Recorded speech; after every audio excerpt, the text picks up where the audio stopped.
किसान भाइयों, कृषि दर्शन में एक बार फिर से आपका बहुत बहुत स्वागत है। किसान भाइयों, पिछले कुछ दिनों पहले हमारी कृषि दर्शन की टीम पहुंची राष्ट्रीय सरसों अनुसंधान संस्थान सेवर भरतपुर में, और यहां पर राष्ट्रीय प्राकृतिक खेती मिशन और सरसों की उन्नत खेती और प्रबंधन के बारे में विशेष जो नवाचारी पहल की जा रही है उस पर हमारी टीम द्वारा एक विशेष रिपोर्ट तैयार की गई। तो आइए आज देखते हैं कि राष्ट्रीय सरसों अनुसंधान संस्थान में किस प्रकार प्राकृतिक खेती को बढ़ावा देने के लिए और सरसों की उन्नत खेती और प्रबंधन को बढ़ावा देने के लिए जो नवाचारी कार्य किए जा रहे हैं। आइए देखते हैं हमारी इस विशेष रिपोर्ट में।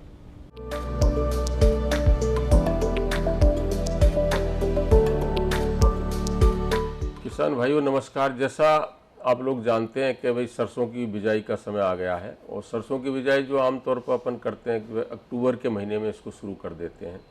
इस बार थोड़ा सा जैसे बरसात कई इलाकों में काफ़ी हो रही है, तो वहाँ पे दोनों चीज़ हो सकती है कि थोड़ी सी आपके 15-20 दिन ये पछेती बुवाई भी हो सकती है। लेकिन उसके पहले जहाँ बरसात आपकी रुक गई है और आपको सरसों की तैयारी करनी है, तो उस सबसे पहले तो उसमें अपने 6 से 8 जुताई का वो करें और उसको क्रॉस करें और खेत को बिल्कुल भुरभुरा कर लें। आपके पास में जो भी खरपतवार हैं, आपके जो चीज़ें हैं, तो उनको खेत से बाहर कर दें। और अगर ने आपने ग्रीन मैन्योरिंग के लिए ढैंचा बोया है, तो ढैंचा को मेरे हिसाब से मैं मानता हूँ कि उसमें उसको खेत में पलट दिया होगा। लेकिन जिन किसान भाइयों ने अभी नहीं पलटा है, तो उसको पलट के खेत को तैयार कर लें। उसके बाद में पाटा लगा के उसको छोड़ दें।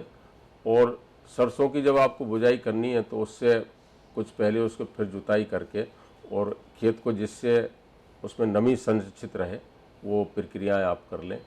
जब आपको बुवाई करनी है, तो सबसे पहले ये सुनिश्चित कर लें कि आपको बढ़िया वैरायटी लेनी है। हमारे पास में अच्छी अच्छी किस्में उपलब्ध हैं।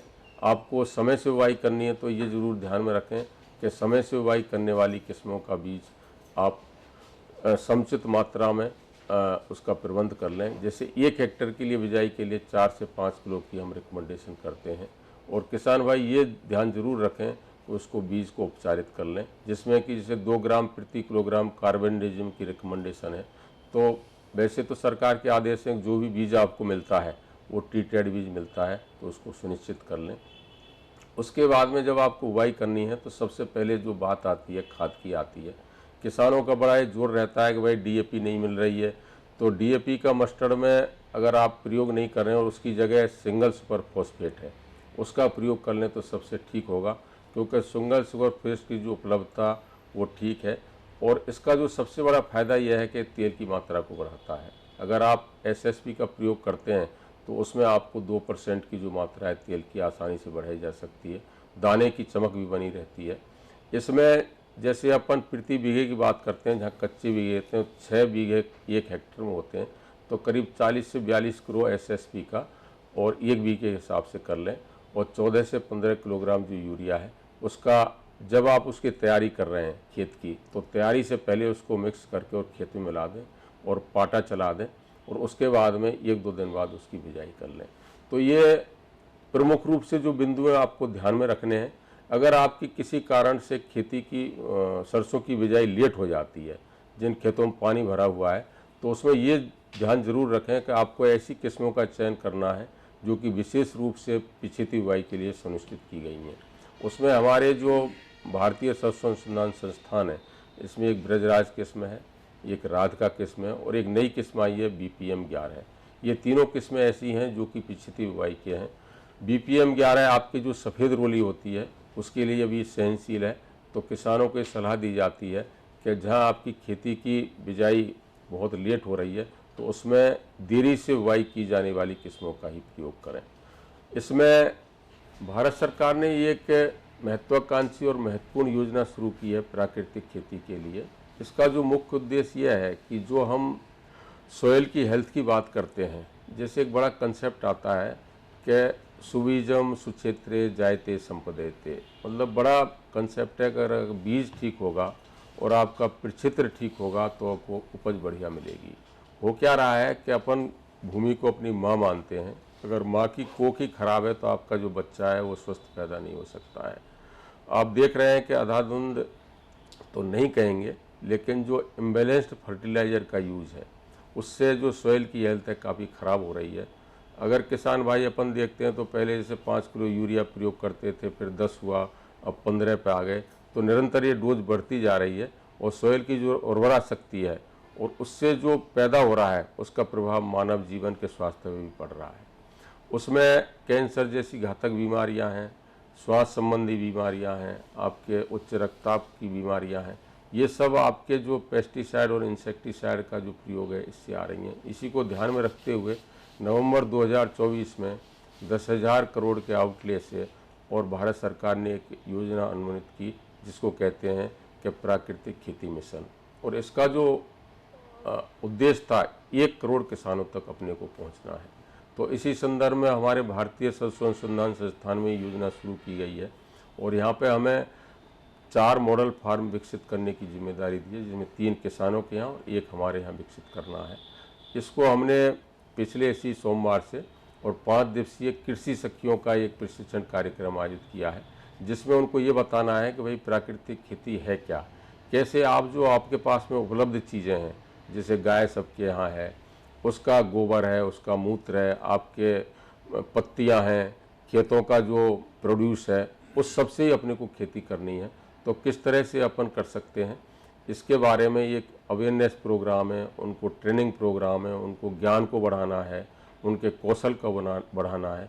और सबसे बड़ी बात है कि किसान के जो दृष्टिकोण है उसको अपने को सुधारना है कि अगर दृष्टिकोण सही होगा कि भाई अपने को प्राकृतिक खेती करनी है, समाज में इसके दुष्प्रभाव हैं और प्राकृतिक खेती से अपन दुष्प्रभावों को कम कर सकते हैं, तो उस बारे में मिशन चलाया गया है और ये निरंतर मिशन पूरी साल चलेगा। और हमें जो टारगेट दिया है करीब हमें 3,500 किसानों का दिया गया है, जिसको हम कर रहे हैं। इसमें मुख्य घटक एक तो काऊ का यूनिट होगा, गाय का। तो हमने जो देसी गाय होती है जैसे गिर गाय है, तो गिर गाय को हमारे यहाँ लगा हुआ है और उसमें हम जैसे 1 एकड़ का एरिया डिमार्केट कर लेंगे और उसमें उस एरिया में कोई भी फर्टिलाइज़र है या पेस्टिसाइड है उसका एप्लीकेशन नहीं करेंगे।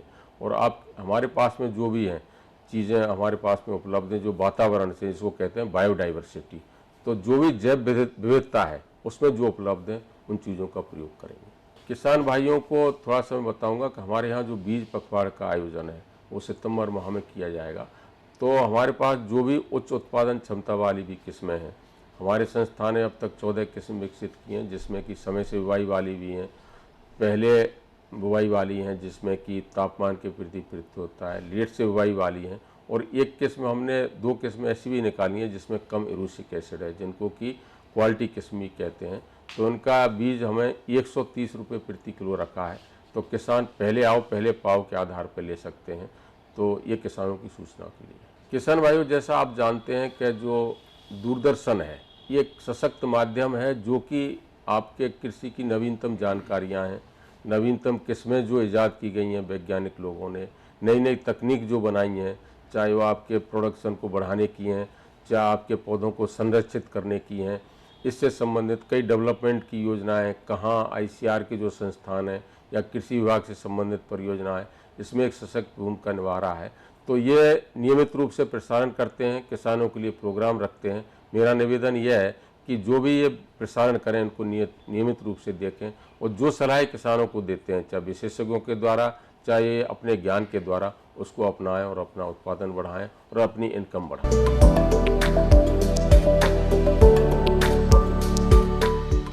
नमस्कार किसान भाइयों, आज अभी हम लोग ब्रेस्का स्पीड ब्रीडिंग फैसिलिटी में हैं, जो कि भारतीय सरसों अनुसंधान संस्थान भरतपुर में स्थापित है। और इस स्पीड ब्रीडिंग फैसिलिटी में हम कृत्रिम प्रकाश में सरसों की कई सारी जनरेशन एक ही साल में ले सकते हैं। इसमें हम जो है आर्टिफिशियल लाइटिंग, टेम्परेचर और साथ ही साथ ह्यूमिडिटी को मेंटेन करते हैं। जैसे ऐसी परिस्थितियाँ बनती हैं जिसमें पौधे की एक ही साल में कई जनरेशन प्राप्त हो जाती है। जैसा कि आप सब देख सकते हैं कि इस चैम्बर में हम जो है कृत्रिम प्रकाश का ही प्रयोग कर रहे हैं। इसमें हम लाइट का जो स्पेक्ट्रम है उसको कंट्रोल कर सकते हैं। इसको हम साइंटिफिक भाषा में पार बोलते हैं, यानी कि फोटोसिंथेटिक एक्टिव रेडिएशन। तो इसमें हम पौधों को जितना रेडिएशन उनकी फोटोसिंथेसिस को मैक्सिमाइज़ करने के लिए चाहिए वो हम रेडिएशन देते हैं, ताकि पौधे जो है बहुत ज़्यादा जल्दी से उनमें बढ़वार हो। इसमें हम जो है लाइट की जो ड्यूरेशन है उसको भी हम अधिक समय के लिए देते हैं, जो प्राकृतिक जो खेतों में जैसे मिलता है तो हमें उसमें 10 से 12 घंटे ही धूप मिलती है, इसमें हम इसको 18 से 20 या 22 घंटे तक भी धूप देते हैं, यानी कि एक कृत्रिम प्रकाश देते हैं जिससे पौधों की बढ़वार तेज़ी के साथ हो। इसके साथ ही साथ हम इसका स्पेक्ट्रम भी चेंज करते हैं। इसके अलावा इसमें हम ह्यूमिडिटी भी मेंटेन करते हैं, जैसे हम आर्द्रता भी बोलते हैं, तो उससे भी जो है पौधों की बढ़वार में सहायता मिलती है। और साथ ही साथ ये पूरा जो चैम्बर है वो क्लाइमेट कंट्रोल है, जिसमें हम टेम्परेचर को भी पूरा कंट्रोल कर सकते हैं। इसके साथ ही साथ एक चौथा पैरामीटर है जो है कार्बन डाइऑक्साइड की सांद्रता, उसको भी हम बढ़ाते हैं, क्योंकि हम सभी जानते हैं कि अधिक CO2 फोटोसिंथेसिस को बढ़ाता है। तब देख सकते हैं ये हमारी भारतीय सरसों है जिसका वैज्ञानिक नाम ब्रेसिका जंक्शिया है। तो ये हमने लगाई हुई हैं, क्योंकि भारत में 90% तो ब्रेसिका जंक्शिया ही लगाते हैं, बट इसके अलावा हम सरसों की और भी जो किस्में हैं राई सरसों की, उस पर भी कार्य कर रहे हैं। जैसा कि यहाँ पे आप देख सकते हैं, ये है ब्रेसिका नेपस, जिसको हम गोभी सरसों भी कहते हैं। ये विदेशों में ज़्यादातर उगाई जाती है, बट हमारे यहाँ पे पंजाब में भी ये काफ़ी उगाई जाती है। इसके अलावा ये है ब्रेसिका रापा तोरिया, जिसको हम बोलते हैं। ये वो फसल है और सबसे जल्दी इसमें फ्लावरिंग आती है और ये बहुत ही कम दिनों में पक के तैयार हो जाती है, और हमारे पूर्वोत्तर राज्यों में भी ज़्यादातर इसको लगाते हैं। इसके बाद ये ब्रेसिका रापा ब्राउन सरसों है, यह ब्रेसिका कैरिनेटा है। उसके बाद ब्रेसिका नाइग्रा है। ब्रेसिका नाइग्रा जो हम राई सरसों भी बोलते हैं, बनारसी राई, बेसिकली ये वो है, इसका ज़्यादातर मसालों के रूप में प्रयोग करते हैं। और सबसे आखिरी में आप सब देख सकते हैं वो इरिका सटाइवा है, जिसको हम तारामीरा भी बोलते हैं, जो अपने राजस्थान के ज़्यादातर जो बारानी क्षेत्र हैं, जो वर्षा आधारित जो क्षेत्र हैं, वहाँ पे हम तारामीरा को उगाते हैं। तो इस तरीके से हम यहाँ स्पीड ब्रीडिंग फैसिलिटी में अपने राई सरसों की लगभग सभी प्रजातियों पे कार्य कर रहे हैं कि कैसे हम अलग अलग जो है लाइट का या फिर जो है टेम्परेचर का हम प्रयोग करके उनके अंदर जो फ्लावरिंग है या उनकी क्रॉप की मैच्योरिटी है जल्दी पक के तैयार हो जाएं, ताकि हम उनको एक साल में एक से अधिक जनरेशन ले सकें। जैसा कि हम सभी जानते हैं कि जो हमारी भारतीय सरसों यानी कि ब्रेसिका जंक्शिया है, यह फसल खेतों में आमतौर पर 130 से 150 दिन में पक के तैयार होती है, लेकिन यहाँ पे स्पीड ब्रीडिंग में हमने इसका ऐसा प्रोटोकॉल बनाया है कि यह सिर्फ 30 दिनों में पक के तैयार हो जाती है। यानी कि हम अगर देखें तो एक साल में हम इसकी 3 से 4 जनरेशन ले सकते हैं। इससे जो वैरायटी को नई नई किस्मों के विकास में सहायता मिलेगी, क्योंकि पहले हम साल में एक ही जो है जनरेशन ले सकते थे, अब हम स्पीड ब्रीडिंग में 3 से 4 जनरेशन ले लेंगे, तो वैरायटी का जो डेवलप करने का जो टाइम है वो हमारा 8 से 10 साल की बजाय घट के 3 से 4 साल ही हो जाएगा, जिससे हम किसानों के लिए उनकी आवश्यकता अनुसार तेज़ी से किस्मों का विकास कर सकते हैं और इससे किसानों की आमदनी में भी वृद्धि होगी। ये हमारी राई सरसों की जो अन्य प्रमुख किस्में हैं उन पर भी कार्य हो रहा है। जैसे कि आप यहाँ देख सकते हैं, यह है ब्रेसिका नेपस, जिसको हम गोभी सरसों भी कहते हैं। यह ज़्यादातर हमारे पंजाब या हिमाचल प्रदेश में ही उगाई जाती है। और इसके बाद हम आते हैं, यह है हमारी ब्रेसिका रापा तोरिया। जो ब्रेसिका रापा तोरिया है ज़्यादातर हमारे पूर्वोत्तर राज्यों में उगाई जाती है और लगभग 90 दिन में पक के तैयार हो जाती है। इसके बाद ये है हमारी ब्रेसिका रापा ब्राउन सरसों, जो भी जो है जल्दी तैयार होती है और यह भी जो है खाद्य तेलों के लिए उगाई जाती है। ये ब्रेसिका कैरिनेटा है, जिसको हम इथियोपियन मस्टर्ड या अफ्रीकन मस्टर्ड भी बोलते हैं, और यह ज़्यादातर बहुत अधिक दिनों में पक के तैयार होती है, बट जहाँ हम देख सकते हैं कि लगभग इनमें भी फलियाँ धीरे धीरे बड़ आना शुरू हो गई हैं। जैसे यहाँ आप देख सकते हैं कि ये जो है कृत्रिम, ये लगभग जो है 25 से 30 दिन के अंदर अंदर इसमें जो है पुष्पों की कोपलें बननी शुरू हो गई हैं। इसके बाद हम बात करते हैं, ये है ब्रेसिका नाइग्रा, जिसको हम बनारसी राई भी बोलते हैं और ज़्यादातर यह मसालों के रूप में प्रयोग होती है। तो यह भी देख सकते हैं कि ये अभी कितनी एडवांस स्टेज पे पहुंच चुकी है। इसमें देखिए जो है इसकी फलियां भी बनना शुरू हो गई हैं। ये देखिए तने, इसके जो तने से चिपकी हुई फलियां बन रही हैं, यह इसका विशेष गुण है ब्रेसिका नाइग्रा का। और अब आते हैं इरुका सटाइवा के ऊपर। यह जो है हम लोग इसको ज़्यादातर तारामीरा के नाम से जानते हैं, और राजस्थान के जो बारानी क्षेत्र हैं, जो वर्षा आधारित खेती जहाँ पे होती है, रबी के मौसम में अधिकतर वहाँ पे यही क्रॉप उगाई जाती है। इसका तेल जो है वो बहुत ही कड़वा होता है और खाने के रूप में बहुत कम प्रयोग होता है, लेकिन इसका इंडस्ट्री में बहुत ज़्यादा यूज़ होता है। किसान भाइयों, आशा करते हैं कि आपको आज का कार्यक्रम पसंद आया होगा और आप दी गई जानकारी का लाभ उठाएंगे।